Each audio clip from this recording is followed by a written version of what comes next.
Bien-aimés dans le Seigneur, nous bénissons le Seigneur aujourd'hui pour la grâce qu'il nous accorde. Nous lui disons merci parce qu'il est Dieu et merci parce qu'il ne manque pas.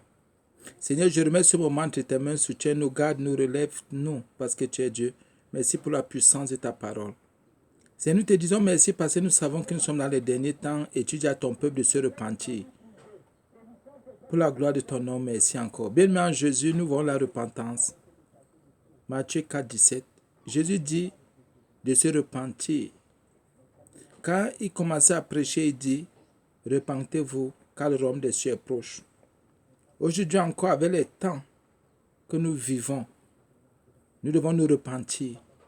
Nous devons revenir au Seigneur. Jésus attend. Il attend que le peuple se repente, que son peuple revienne, même ceux qui ne le connaissent pas. Nous devons nous tourner vers ce Dieu-là qui nous aime, qui ne rejette personne. La Bible dit qu'il ne met pas dehors celui qui vient à lui. Aujourd'hui, le Seigneur nous interpelle, il nous appelle. Il t'appelle, toi qui écoutes, toi qui regardes, il t'appelle. Ce n'est pas une histoire de séduction, c'est la vérité, c'est la parole de Dieu.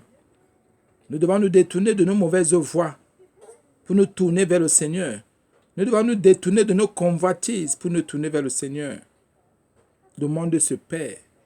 Le monde se perd. Bien, mes frères et sœurs en Jésus, toi qui nous écoutes aujourd'hui, revenons au Seigneur. Détournons-nous des cupidités, du vol, de l'escroquerie, des impuretés, des impudicités. Le Seigneur recherche un peuple qui va se convertir, qui veut se convertir. Il recherche un peuple prêt à se détourner du monde, des activités du monde. Un peuple véritable, pas un peuple inquiet des choses de la terre, inquiet du lendemain. Parce que la Bible dit de ne s'inquiéter de rien. Et qu'à chaque jour suffit sa peine, parce qu'une journée peut enfanter beaucoup. Frères et sœurs, toi qui écoutes aujourd'hui, c'est sûr que tu ne te sens pas bien. C'est sûr qu'il y a quelque chose qui ne va pas dans ta vie, il y a quelque chose qui ne donne pas. Mais sans séduction, il n'y a qu'une seule personne. Jésus le Christ qui a dit, venez à moi, vous tous qui êtes chargés, fatigués, je vous donnerai du repos. Un repos éternel. Christ et Jésus donne ce qu'on appelle le repos. Pas le repos de la chair, pas le repos des hommes. Mais il sait nous décharger de tous nos fardeaux. Parce qu'il est Dieu. Parce qu'il est d'abord mort pour nos péchés une fois pour toutes. Nous devons donc fuir les séductions de cette terre. Nous devons donc fuir les attraits, les attractions, les dieux de cette terre. Nous devons fuir le capitalisme, fuir le socialisme, fuir toutes ces idéologies-là, les fédéralismes qui tuent la foi et qui nous détournent de Dieu. Nous devons fuir toutes ces choses mondaines-là qui font la guerre à nos âmes, les convoitises mondaines qui font la guerre à nos âmes. Toi aujourd'hui, qu'est-ce qui t'a captivé? Toi aujourd'hui, je te pose la question par Jésus-Christ. Quel Dieu tu sers? Le Dieu véritable qui a dit de se repentir parce que le royaume des cieux est proche. Ou bien tu sers le Dieu du ventre, le Dieu de la calomnie, le Dieu du manque de pardon. Notre Dieu est miséricordieux, nous devons nous tourner vers lui, nous détourner des voies mauvaises, nous détourner